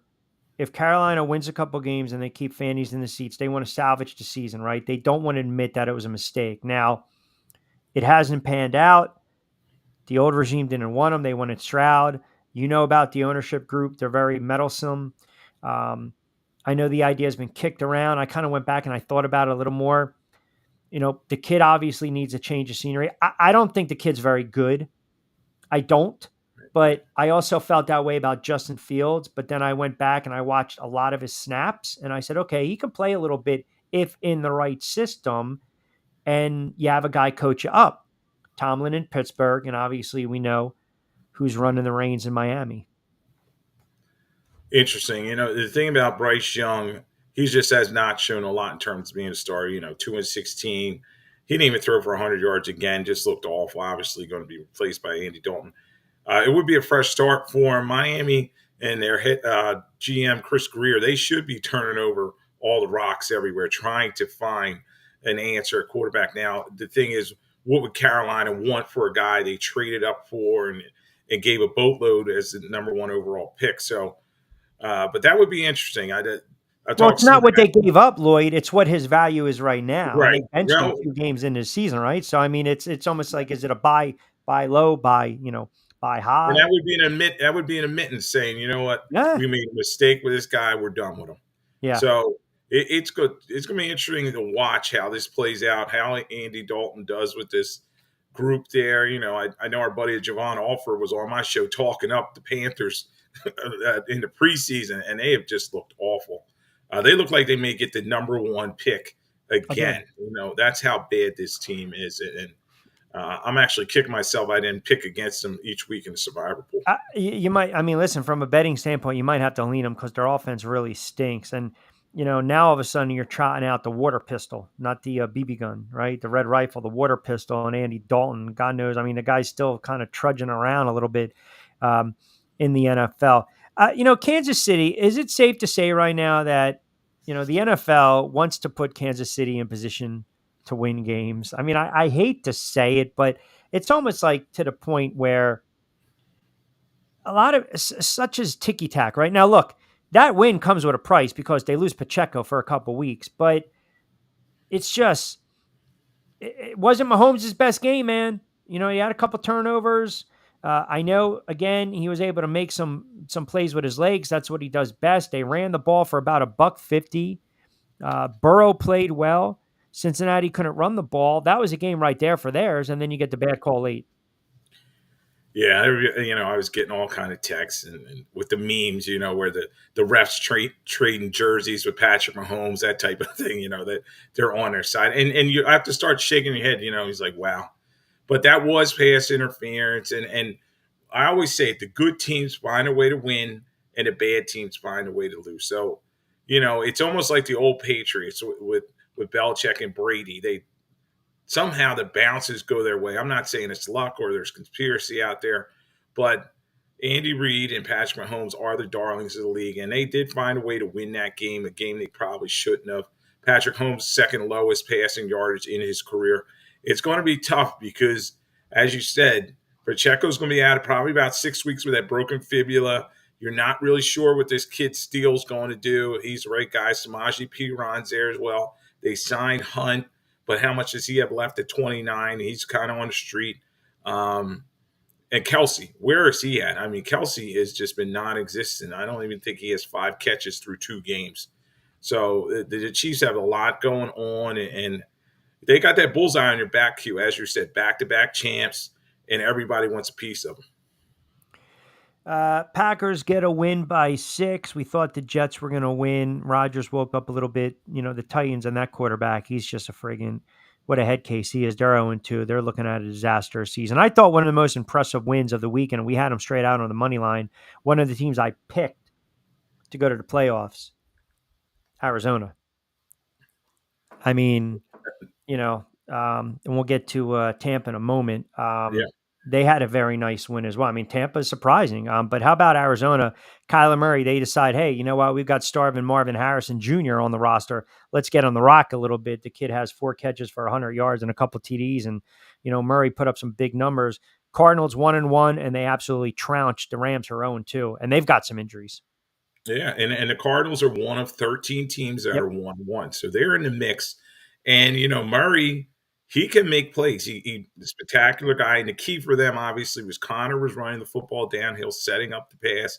And then they did get Marvin Harrison Jr. involved. And defensively, Budda Baker and those guys really showed me something in terms of they beat up the Rams. They physically beat them up, knocked Cooper Kupp out of the game. Stafford was just not comfortable back there. And the Cardinals are a team you got to watch. And them along with my surprise team, Washington, they gotta win as well. So, there's a lot of upstarts around the league. And as we know, there's always been 4 teams since 1990 that have made the playoffs. So 4 new teams every year. And these guys could be some of them. Yeah, you mentioned Washington. Daniel's definitely going to be a player. Brian Daboll, you got activate a kicker, will you? I mean, I don't have really much to say about that. I don't want to spend too much time because we know how bad of a team they're going to be this year. But how about Tampa Bay and Baker Mayfield? I mean, when you talk about early season surprises, I mentioned some of these quarterbacks that were cast-offs and now they're balling out. Baker Mayfield, you have to look at this Tampa team right now and say, hey, through 2 weeks, their offense is clicking. They're putting up points. That's a big win to go on the road and beat that team. And the one thing I notice about the quarterback, and we always talk about this, and I get it, he had the one pick. For the most part, if he's not turning the ball over and he's playing sound football, their defense won them that game. I mean, they hung in there. Even though Goff had over 300 yards, he had 2 bad picks. They got to clean up their run defense a little bit, but you're 2-0 and you're 2-0. So that's a nice win over the weekend for Tampa Bay. It was a huge win for them, and particularly on defense, they were very beat up. They didn't have Antoine Winfield Jr. He's their linchpin on defense, and they had some other guys banged up. And Baker just stayed the course. He got sacked 4.5 times by Hutchinson, was all over his back. Their offensive line did not have the best game, but he just kept going. 12 and 19, 185 yards, 1 TD, and then he's been running the ball. He had a rushing touchdown. And then on the other side of it, they caused Goff not to be comfortable. And he did have some bad interceptions. He had 2 interceptions in this game, particularly that last one was like one of those, what are you doing type of throws. But big win for them, proving that they can go on the road and they're kind of legit. We thought that the NFC South was going to be downtrodden in Atlanta's division, but Tampa's still there and the Saints as well. Yeah, some teams at 0-2, they've really got some issues, man. I think Baltimore will right the ship. That's a nice win for the Raiders. Baltimore's too talented to be a bad football team, but what's alarming is Jacksonville. Now, you paid Trevor Lawrence a lot of money, man. You brought back Doug Peterson. You fired Caldwell last year. That's 13 points. Did he even crack 200 yards? I mean, you're paying your quarterback X amount of dollars. Guess what? You got to have more than 1 touchdown pass in 2 games. I mean, you have to. And I think, they looked at what transpired with Trevor Lawrence a couple of years ago when he put up some pretty gaudy numbers, come back down to earth last year, which a lot of people expected. I thought this team would contend at least for a wild card. Their offense looks absolutely out of sync. We're talking about these coaches on the hot seat. Dougie P, after 2 games, 2 losses, I'm sure down there in Jacksonville, they're probably wondering what the hell's going on with that team. Yeah, it's crazy because you thought they would get it right, in week 2. They had a tough game in week 1, but they just didn't really show up in this one. Lawrence did not look comfortable. He does that. Brian Thomas has looked pretty good, the rookie receiver for them. He's made a lot of plays, but where's Christian Kirk? He's not doing anything. They had Ingram get hurt in the warm-ups. That's right. On defense, you have Hines Allen making a couple plays here and there, but just something's amiss with this team, Q, and you're kind of hitting on it. Trent Baalke is their general manager there, and you got to start wondering, is there going to be heat on him? Is there going to be heat on Doug Peterson? Because this team is underachieving, and Houston is a very good team in that division. They've already got a 2-game lead over these other teams. So, Jacksonville, if they want to pick this thing up, they got to get it done, and they got to clean it up real quick because they play Monday night in Buffalo. Tough place to play, and it's that could be another loss. And I already talked about 0-3 is usually a death sentence. We haven't seen it come back from that. I'll hold the Zen concept drive of the game for 5:45. But lastly, before I let you get out of here, week 2, game balls and Lackey. I'm gonna say a game ball went to that guy, Captain Kirk. How do you not give it to Kirk Cousins? That's a good choice, but over the weekend, you had somebody that was just electric. And then the New Orleans Saints, a lot of people have been sleeping on them. They've scored now 91 points in 2 games. Yeah.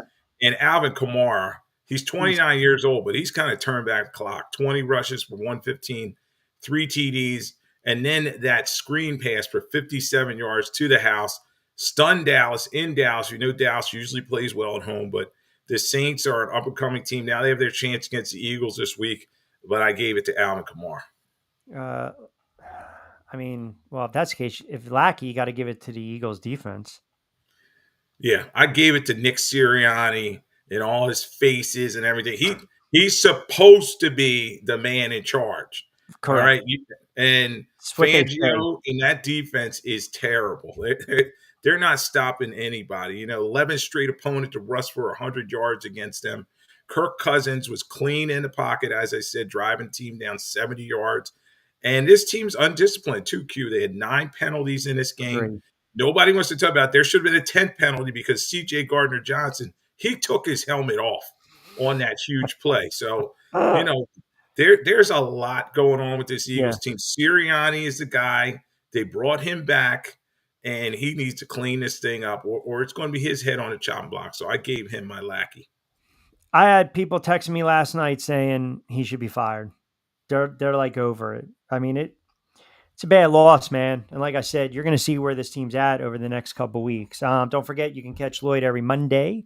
Lloyd Vance's Insider Football from 8 to 9 on Sports Radio 102.9 FM The Game. He joins us during the week on The Drive. And, of course, on BYP, we'll take a little sneak peek look at Week 3 NFL lines later in the week. All right, my friend. The doctorate degrees fared you very well on this Tuesday edition of The Drive. Appreciate you jumping on board as always, brother. Thank you. All right, Q. Talk to you later. All right, you got it, Lloyd Vance. Good stuff. We'll do our drive of the game from Zen Concepts, Auto Concepts, in about 15. Want to get to more of your tweets, your text messages, your Facebook comments as well. Eagles fans are going off the friggin'. They're just, you guys are losing your mind today. I think you're losing your mind today because of my comments. Now, I take great pride and joy in poking the bear. I did. I just, it's what I do. So with that being said, I want to get to some comments, which we will get into on the other side. 5:30, we'll take up to 6. Keep it locked in on Tuesday edition of The Drive right here with Q.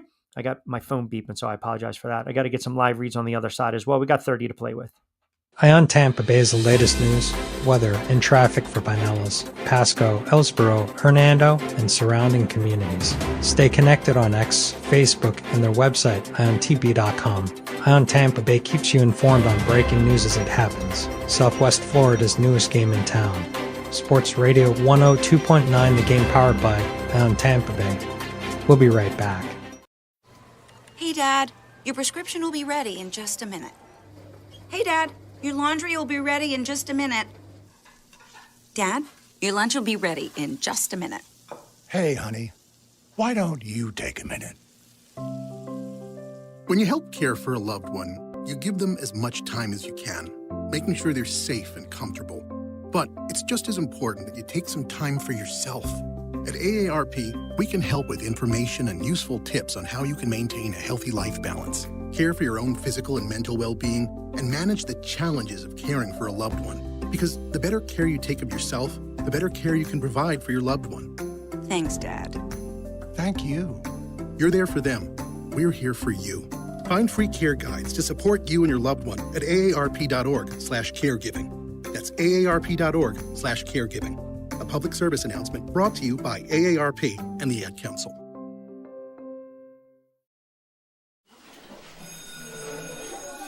All right, class. Let's hear what everyone did this weekend. Jill? Well, I raised my older sister to a big oak tree. It was at least 100 years old. My mom said I must have set a record or something. And then we went down by a stream and perched up on this huge rock and saw all of these little minnows swimming around way below us. And then I rescued my little brother from an evil slug king who was guarding him at the bush fortress. And my sister and I brought him back to our super twig fort for safety. And then we all laid out and told stories until it got dark. And the Big Dipper led us all the way home. Wow. Awesome. Where were you, Jill? Yeah. We went to the forest. It's not that far away. Anyone want to come this weekend? Ask your parents to take you and your friends to the forest this week and find the fun, adventurous you. It's closer than you think. Check out discovertheforest.org. Brought to you by the U.S. Forest Service and the Ad Council. Call or text the show at 727-858-6650. Now, back to Q. 727-858-6650. That'll get you involved on a Tuesday edition of The Drive with Q. We got the fade to black.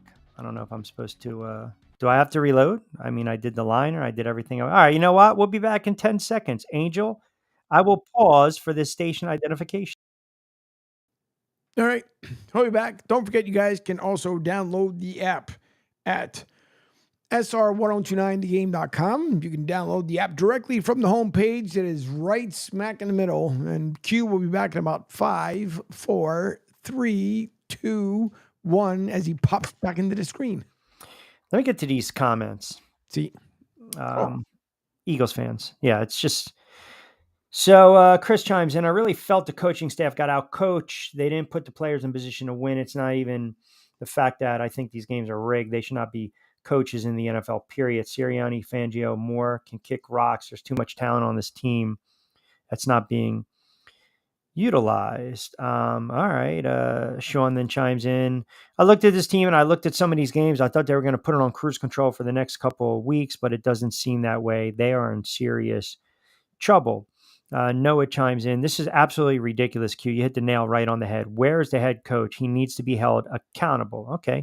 Kevin from Southeast Philly chimes in. Q, it sounds like you have a personal vendetta against Sirianni. All you do is bitch, complain, whine about Sirianni. Well, first of all, it's not bitching and complaining and whining, because bitching and complaining are the same two things. So let's just get it out of the way.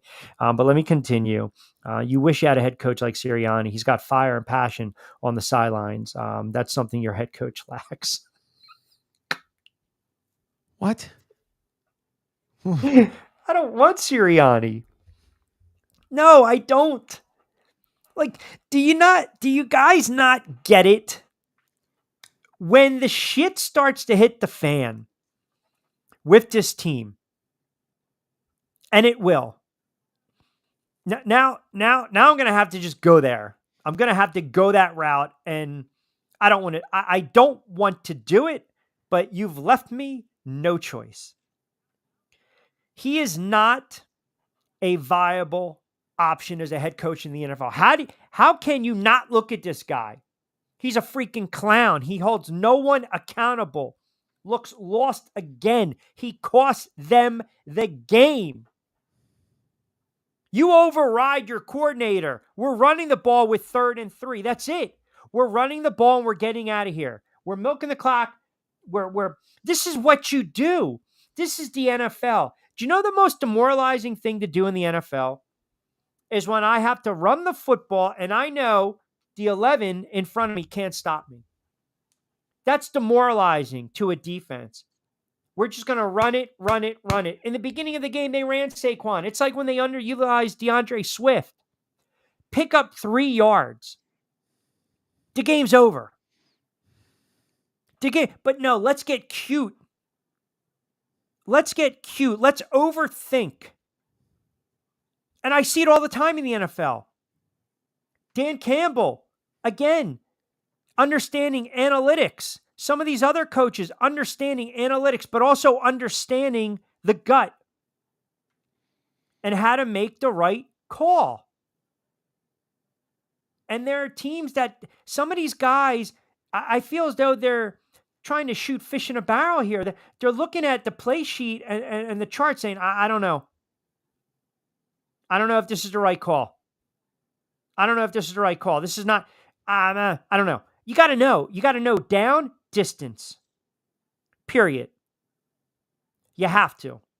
You have to understand down and distance. And some of these head coaches do not have a feel for the game. That's all I'm saying. You have to have a feel for the game. If you have no feel for the game, if you have no feel for your offense or for your defense, you're in trouble, man. You're absolutely in trouble. And you're not going to last very long in the NFL. You're just not. It kind of gives you an idea, and I want to pull this up. So one of my guys, the prop on Twitter, he's pretty sharp. He said, down 3, Falcons play for field goal. Can't go up 6 there. Morons like Jeff Schwartz don't get it. Field goal early is 50-50. I'm okay either way. but you can't give an extra 44 seconds to Atlanta by making that pass. 100% correct. 100% correct. Classic. You like the Eagles fan on fire and yell at them for screaming about the Heat. You're the best. Thank you, Jerry. I appreciate that. I mean, it's a bad loss. I've had them as Giant fans. I've had horrible losses. They haven't won anything. When the coach makes blunders, you can't have the fans dictate how you're going to call an offense or what you're going to do defensively. Like defensively, where were they? It was an embarrassment. They did not touch a quarterback who, if you just touch or rattle or knock him off his spot, is going to make a bad throw. He's going to throw the interception. He's going to make that back-breaking pick. And last night, they couldn't get to Kirk Cousins. Explain that to me. Like Denzel in Philadelphia. Explain that to me like I'm a 5-year-old. Somebody explain that to me. You have all these high-profile, high-priced guys, all these guys that you're drafting. You know, years ago I heard Derek Barnett was going to be the next Reggie Wright. Is the guy still in the friggin' NFL? Point being is get to the quarterback. You get paid to get to the quarterback. Where was Graham last night? Where was friggin' Huff? Where were they? Where was Davis? I mean, these guys are no-shows. So you pride yourself on this defense to carry you, and then you let Atlanta run roughshod. If they play like this against the Saints are going to put up 60 points. They will put up 60 points if they play like this. If they come out flat again. That line, by the way, I think it opened at 1.5. It's now 2.5. New Orleans is laying almost 3 at home. It's just bad football all around, man. And again, there are other teams in the NFL that are exactly in the same boat, right? So Jalen Hurts said, this is from Reed Blankenship, said that Jalen Hurts spoke in the locker room after the loss. No coach has said a single word. Okay. Players only. Here you go. We're a player-led team at the end of the day. We know what we did is on us. Hey, man, you know what? That's great. Then my question is, what the hell does your head coach do? What does he do? Run up and down the sidelines and he's a cheerleader? He wants to chase players when they make a great play? He wants to be there with security? You know, and get his 5 minutes, his 15 minutes? What does he do? You know, Andy Reid sat there and at nauseum, it bothered the hell out of fans for a decade. Time's yours. I got to do a better job. Belichick says we're on to Cincinnati. We're on to Kansas City, right? But you don't think he holds his players accountable? Cryptic messages? Parcells would basically come out. Parcells never even called some players by their name. They would say the player. That's what he used to say about Terrell Owens, the player, or the quarterback. He would never say Sims. He would never say Bledsoe. He would never say the player. I think the player needs to play better. I think the player made a couple plays. The quarterback never named them. Cryptic messages through the media. What the hell does this guy do besides act like a jackass, flaying and fingering off fans in Kansas City after they get a win, and then they get waxed the rest of the way? He should have been gone last season. He should have been fired last season. But nobody wants to fire a head coach during the midseason. Nobody wants to fire a head coach a year removed from having a Super Bowl appearance. They don't want to do that. That's taboo. Okay, that's fine. Talk to me when they're 6-11, 7-10. And then when A.J. Brown comes back, he's not getting his touches. When Saquon doesn't get his 35 touches, his 25 touches. When Jalen Hurts, the offensive line is collapsing and Jalen Hurts is on his ass and he starts getting frustrated. Talk to me then. Because this is exactly where it's headed. And it's only week 2. And again, this is not hating. It's just, you have to sometimes say to yourself, if it looks like a duck, if it walks like a duck, if it acts like a duck, if it quacks like a duck, it's a duck. This team right now is mentally soft.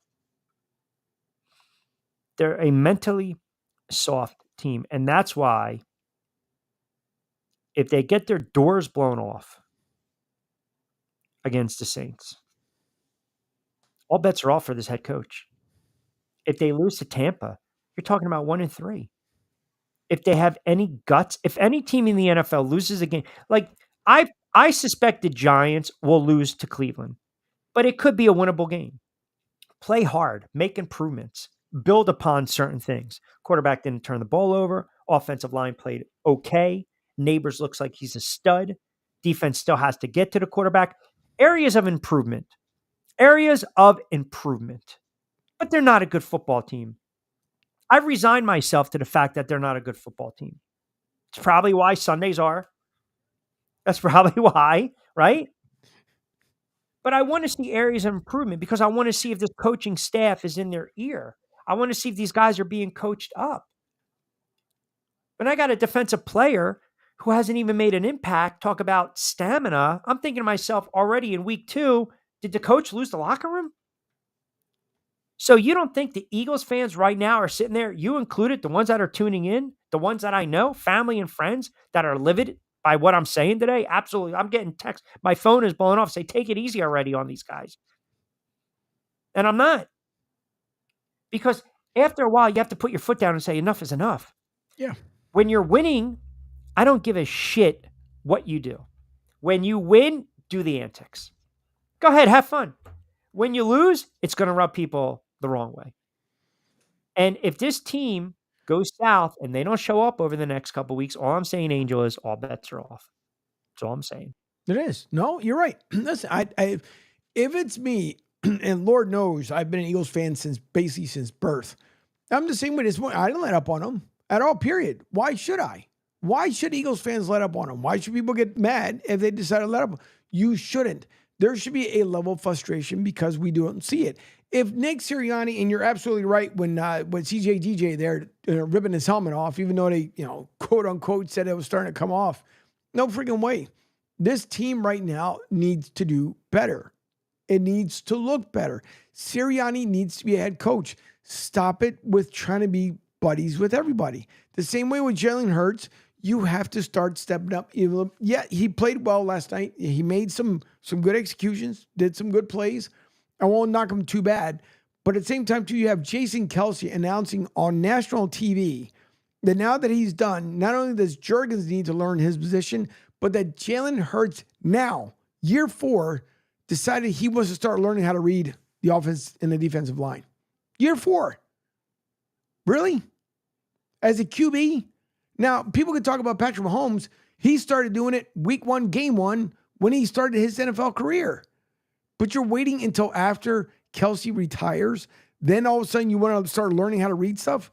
I mean, again, stop making. You're not Houdini. Quit. Interesting. It's an interesting point you bring up now. The quarterback. Quarterback got paid a lot of money. Sure did. Quarterback is still making some poor reads. He's talented. But I have a lot of people saying, we can't win with this guy. We can't win with this guy. Now, does the narrative change if they win the Super Bowl a couple years ago? I would assume, yeah. I mean, my buddy was texting me left and right last night saying Eagles are never going to win with Jalen Hurts. He's a middle of the road, middle of the pack quarterback. Now, I think Jalen Hurts is a good quarterback, and I think he's a tough kid, and I think he's a gamer. But I also think when you're talented, you think you can throw the ball anywhere you want, and you can improvise a little too much, right? There's only Patrick Mahomes is a Patrick Mahomes. Listen, that's a play last night where you got to live to play another down. You got to understand situational football and realize you got plenty of time to get in the field goal range. And remember now, in the offseason, the talk was he had a problem reading certain defenses and alignments. Right. You paid him a lot of money, man. Paid him a lot. And again, they're having a conversation. They're having a conversation. Obviously, they know Jones is not working out. They're having a conversation in Jacksonville. Hell, they're having this conversation in Cincinnati all of a sudden with Joe Burrow. Yep. So it's just not It's just not confined to what we're seeing in Philadelphia. But man, you go out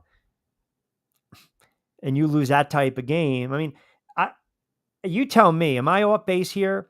The next couple weeks are going to be very telling with this franchise, and where the brass believes they are with Nick Sirianni, because again, you brought in two coordinators that have had coaching experience. Yep. Nope. I think Kellen Moore ends up taking over duties. Personally, that's right. I think last time that someone posted up a question, he was like, "Oh, you're trying to stir up the fires, trying to turn up the pot." They asked, "Are you the head coach?" And Kellen Moore, did he make the call? I listened to that. That was on Post Game Live, and he said Kellen made the call. He's the offensive coordinator.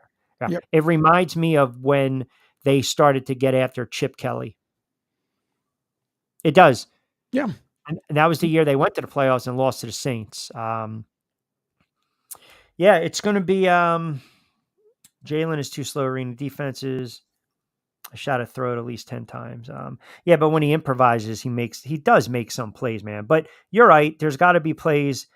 It's got to be bang, bang. Correct. You got to read your progressions. You got to go through it, and you got to get rid of the friggin' football. You can't hang on to the ball too long. I mean, hell, the other day, Daniel Jones had neighbors streaking right across on a drag route and just hanging on to the ball. And I'm like, what are you doing? Get rid of the football. Like, don't overthink it. Don't overthink it. Some of these quarterbacks overthink it.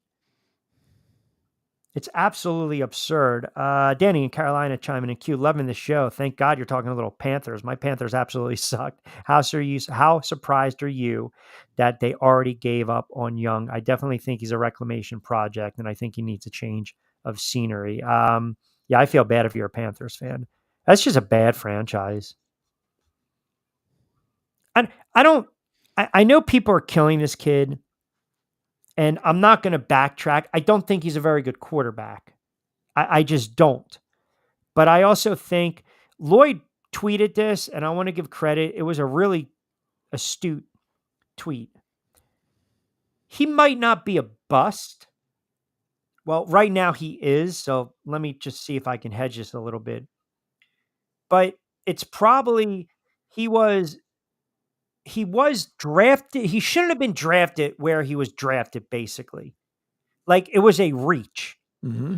It was a reach to make him the top overall pick. And he mentioned guys like Leinart, Rosen, Couch, Russell, Manziel, Tebow, first round quarterbacks that were failures. So it's a college quarterback, excelled, right?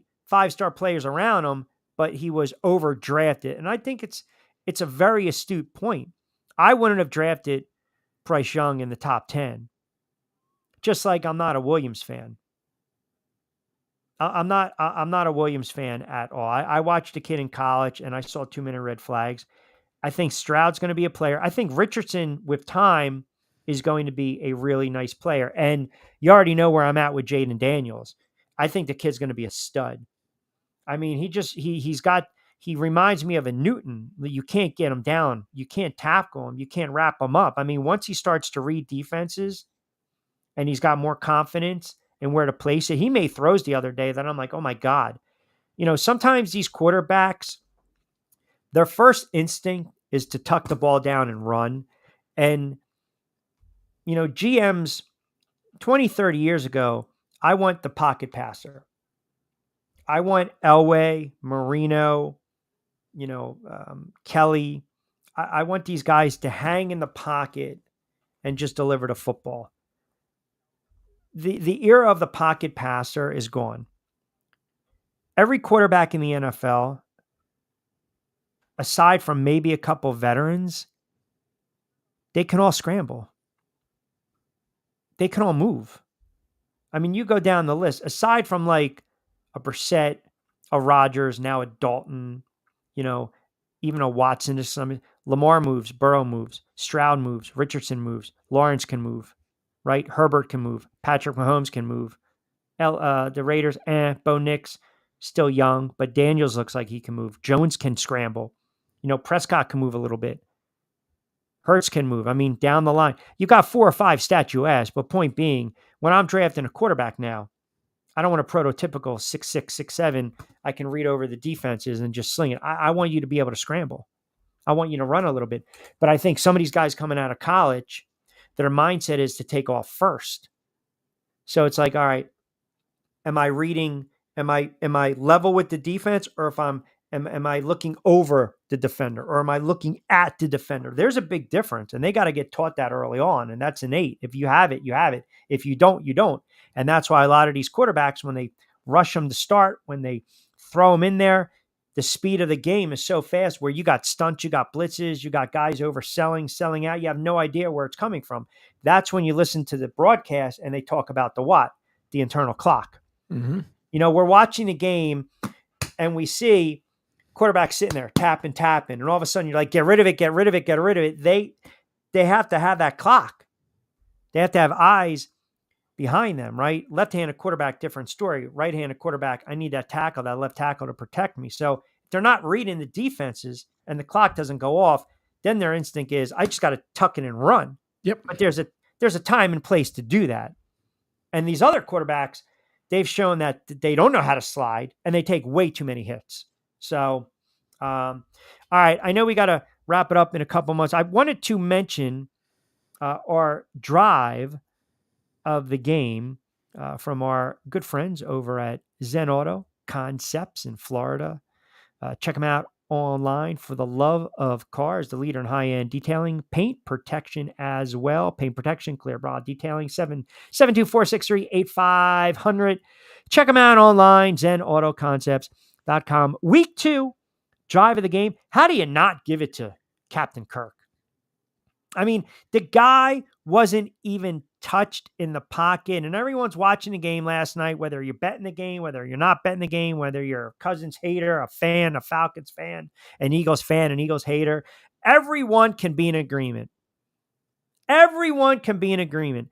Late in the game, when it was 21 to 15, you guys knew Cousins was not going to take the ball and drive the length of the field. What does he do? 1st and 10 from the Falcons, 30, bang.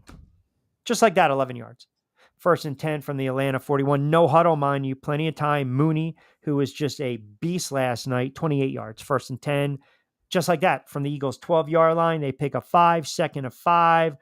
I think that was the short, incomplete pass. And then the 3rd and 5, it was a great play. You know, Slay was so late. Once the receiver made their break, that was pretty much it. I mean, I think it was London, just turned Slay around. That was 1, 2, 3, 4, 5, 6 plays. That's all it was. 6 plays in 78 yards in a buck something. Last night to upset the Philadelphia Eagles. That's our week 2 Zen Auto Concepts drive of the game. And that goes to Kirk Cousins and the Atlanta Falcons. 727-858-6650. A couple things. We should make an announcement that we will be 4 to 6 going forward. I guess the people have spoken, Angel. It seems as though the eyeballs start to creep over in the 5 o'clock. Mm-hmm. They warm the coffee around 3-ish. Then they get in the car. Right? A little traffic at the light. Here we go. And then 5, they're coming around the block. And there we go, Monday, Wednesday, and Friday. But we'll be on tomorrow. We might be back on Thursday for a, quote, Football Friday if I have to travel with boxing. And then is the new show announcement? I mean, has that been? Still waiting. Yep. Got to finalize a couple things, dot a couple I's, cross a couple T's. They still stuff. And then, but it's continue to grow. Matter of fact, Jerry from Rhode Island had sent a message saying that Mikey Adams should be the overnight guy who was on with Pete there last week, as he, which is great because he does. It's people think it's.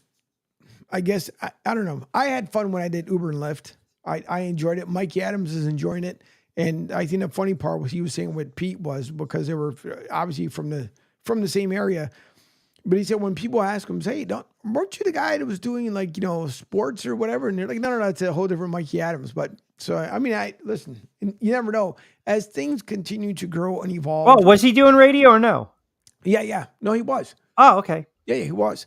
But he overnights in radio suck. Yeah, but he was saying he was doing it. He did it because his wife still works. She's now retired. He was like, "What am I going to do? Sit around?" He goes, "I have fun. I enjoy it." And it's listen. I had in Philly. I will say I hustled, and my best night that I had was New Year's, and I mean when I cleaned up. And then if you literally on a Friday, if you wanted to make $400 on a Friday, the only thing you had to do is basically work. And I had a great route the way I set things up. And I wouldn't go more than 10 blocks right in Center City. You talking about Uber?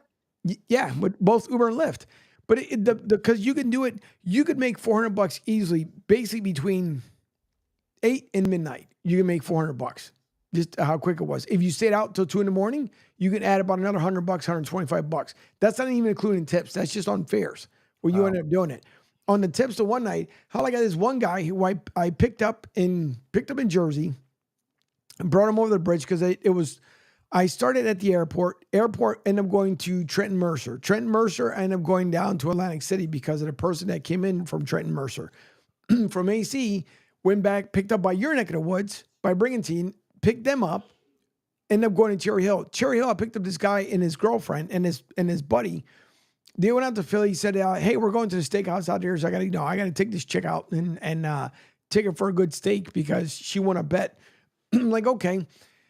End up taking my business card at the time, picked them back up at the steakhouse, took them to this speakeasy that no one knew about, not even me. I just happened to pick up on it, but went there, then picked them up from there. End up going to this diner. From the diner, end up going to Jersey, and he had a super wad left in his pocket. So his friend was like, "Listen, he lost tonight too, so this is yours," and threw it up on the front seat, $250 cash up there. So it ended up being a great night, not even including the fare, which ended up being really good. So it was a great hustle. Now it's different time, even though it's only a couple years separated, completely different time. But you won't make the same down here, unfortunately. Not in the Tampa region, but Orlando, you can. I made $7.50 an hour when I worked overnights in radio in Ohio. Holy mollies. Prompting me to have to wake up in the morning after an hour of sleep and go chop wood, which I did, by the way. Chopped wood. Produce shows till like 5 a.m. Went back to the little apartment, the one that had the spiders and whatnot. Yeah. Had to wait until the nice couple that I rented out their room did laundry so I can have some, fresh water. Would boil my coffee on a little pot, on a little stove, and wash my face, take my shower, wake up, and then go chop wood in Kettering, which was always fun, as it snowed in September, all because I was making $7.50 doing overnights in radio. But you know why we do it, Angel? Because we have passion. Sure do. Contrary to what some who chimed in today believe I lack. Yep. Have you heard me before? That's one thing. No, but you listen, we do it because we love it, honest to God. And thankfully, because the network's been growing, thankfully to the people who not only been viewing the show, listening on the radio, and we do appreciate it as it is an all digital platform. And thanks to everyone too who continue to download the app. We do appreciate it because it was a rebuild courtesy for you guys. Again, if you look for it on the app and or Google Play Store, you guys are going to find the old one.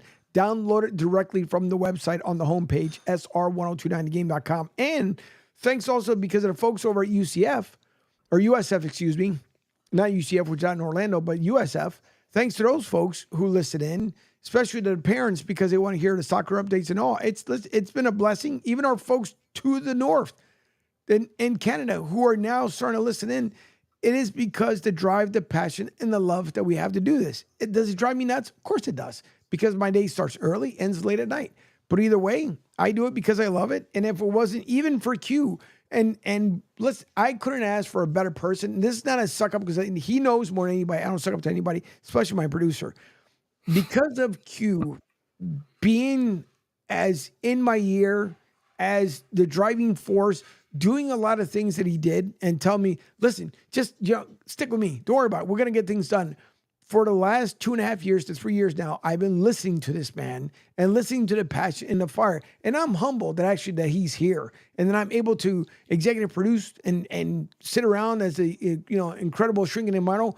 I've been having a lot of fun. But it's been because of his drive and his passion. And I appreciate it because even last night we were watching something and it brought me to tears for another different reason because of someone that was on there that kindly reminded me of someone I haven't spoken to in a while, which is my beyond beautiful daughter.